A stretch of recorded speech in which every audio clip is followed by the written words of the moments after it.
ಒಂದು ರಾಜ್ಯಸಭಾ ಮತ್ತು ಮೇಲ್ಮನೆಯ ಒಂದು ಚುನಾವಣೆ ಆದ ನಂತರ ಈ ಒಂದು ಎಕ್ಸ್ಪ್ಯಾನ್ಷನ್ ಆಗ್ತದೆ. ಏನು ಬಹುಶಃ ಮೊದಲನೇ ಒಂದು ಹಂತದಲ್ಲಿ ಮಾನ್ಯ ಮುಖ್ಯಮಂತ್ರಿಯವರು ಉಪಮುಖ್ಯಮಂತ್ರಿಯವರು ಸೇರಿ 100 ಜನ ಒಂದು ಪ್ರಮಾಣ ವಚನವನ್ನು ಸ್ವೀಕಾರವನ್ನು ಮಾಡಿದ್ದಾರೆ. ಇನ್ನು 20 ಜನ ಆಯ್ಕೆ ಆಗ್ತಕ್ಕಂಥ ಒಂದು ಅವಕಾಶ ಇದೆ. ಅದರಲ್ಲಿ ನಮಗೆ ಒಂದು ಅವಕಾಶ ಖಂಡಿತ ಕೊಡ್ತಾರಂತ ಒಂದು ವಿಶ್ವಾಸ ಇದೆ. ಪ್ರತಿ ಬಾರಿ ಕೂಡ ಸರ್ಕಾರ ಬಂದಂಥ ಸಂದರ್ಭದಲ್ಲಿ ಮೆಸೇಜ್ ಕೊಡ್ತಾರೆ, ಅದಾದಮೇಲೆ ಲಾಸ್ಟ್ ಮೂಮೆಂಟಲ್ಲಿ ಕೈ ಬಿಟ್ಟಿದ್ದಾರೆ. ಆದರೆ ಈ ಬಾರಿ ಆ ಥರ ಆಗಲ್ಲ. ಈ ಬಾರಿ ಖಂಡಿತವಾಗಿ ಒಂದು ಅವಕಾಶ ಸಿಗ್ತದೆ, ಒಂದು ವಿಶ್ವಾಸ ಇದೆ. ಈ ಬಾರಿ ಖಂಡಿತವಾಗಿ ನಮಗೆ ಒಂದು ಅವಕಾಶ ಕೊಡ್ತಾರೆ. ಪ್ರತಿ ಬಾರಿ ಕೂಡ ಇದೇ ರೀತಿ ಮಾಡ್ತಾರೆ. ವರಿಷ್ಠರಲ್ಲಿ ಯಾರಾದರೂ ಭರವಸೆ ಕೊಟ್ಟಿದ್ದಾರೆ ಸರ್ ಈ ಬಾರಿ?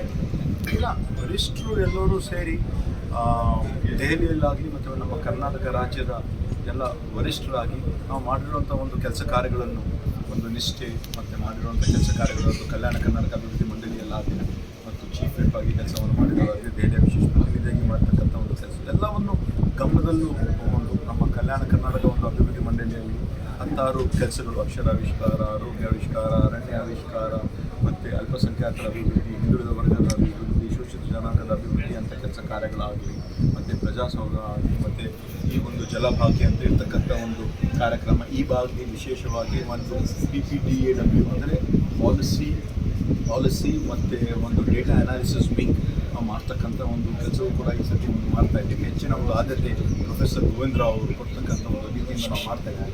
ಎಲ್ಲವನ್ನು ಪ್ರತಿಯೊಂದು ನಮ್ಮ ಪಕ್ಷದಲ್ಲಿರ್ತಕ್ಕಂಥ ಹೈಕಮಾಂಡ್ ಮತ್ತು ಕರ್ನಾಟಕ ರಾಜ್ಯದಲ್ಲಿರ್ತಕ್ಕಂಥ ಎಲ್ಲ ವರಿಷ್ಠರು ಪ್ರತಿಯೊಂದು ಇಲಾಖೆಯಲ್ಲಿ ಪ್ರತಿಯೊಂದು ಬೋರ್ಡಲ್ಲಿ ಯಾವ ಒಂದು ರೀತಿಯಿಂದ ಕೆಲಸ ಮಾಡ್ತಾ ಇದ್ದಾರೆ ಅಂತ ಕಳೆದ 3 ವರ್ಷದಿಂದ ಎಲ್ಲ ನೋಡಿದ್ದಾರೆ.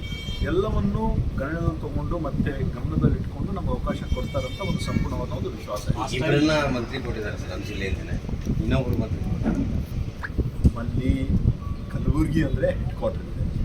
ಇವತ್ತು ಇಡೀ ಕಲ್ಯಾಣ ಕರ್ನಾಟಕ ಭಾಗದಲ್ಲಿರ್ತಕ್ಕಂಥ 7 ಜಿಲ್ಲೆ ಸುಮಾರು 1,12,00,000 ಜನಸಂಖ್ಯೆ ಏನಿದೆ, ಹೆಡ್ ಕ್ವಾರ್ಟರ್ ಎಲ್ಲಿದೆ ಅಂದರೆ ಕಲಬುರಗಿಯಲ್ಲಿದೆ.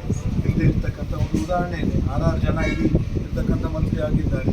ಇವಾಗ ಮಲ್ಲಿಕಾರ್ಜುನ ಖರ್ಗೆ ಸಾಹೇಬರು, ದಿವಂಗತ ಧರಮ್ ಸಿಂಗ್ ಸಾಹೇಬರು, ದಿವಂಗತ ಕಮರುಲ್ ಇಸ್ಲಾಂ ಅವರು, ಬಾಬುರಾವ್ ಚಿಂಚನ್ಸ್ ಅವರು, ಆಲಿಕೆ ಗುತ್ತಿದಾರ್ ಅವರು, ಆ ಥರ 6 ಜನ ಎಲ್ಲರೂ ಕೂಡ ಮಲಕರೆಡ್ಡಿ, ಡಾಕ್ಟರ್ ಮಲಕರೆಡ್ಡಿ ಅವರು ಕೂಡ ಒಂದೇ ಸತಿ 6 ಜನ ಆಗಿದ್ದಾರೆ. ಸೊ 3 ಜನ ಕೊಡಬೇಕಂದ್ರೆ ಏನು ತಪ್ಪೇನಿಲ್ಲ, ಮತ್ತು ಬಹುಶಃ ಯಾರ್ದು ಏನು ಅಭ್ಯಂತರ ಇರಲ್ಲ ಅಂತ. ಈಗ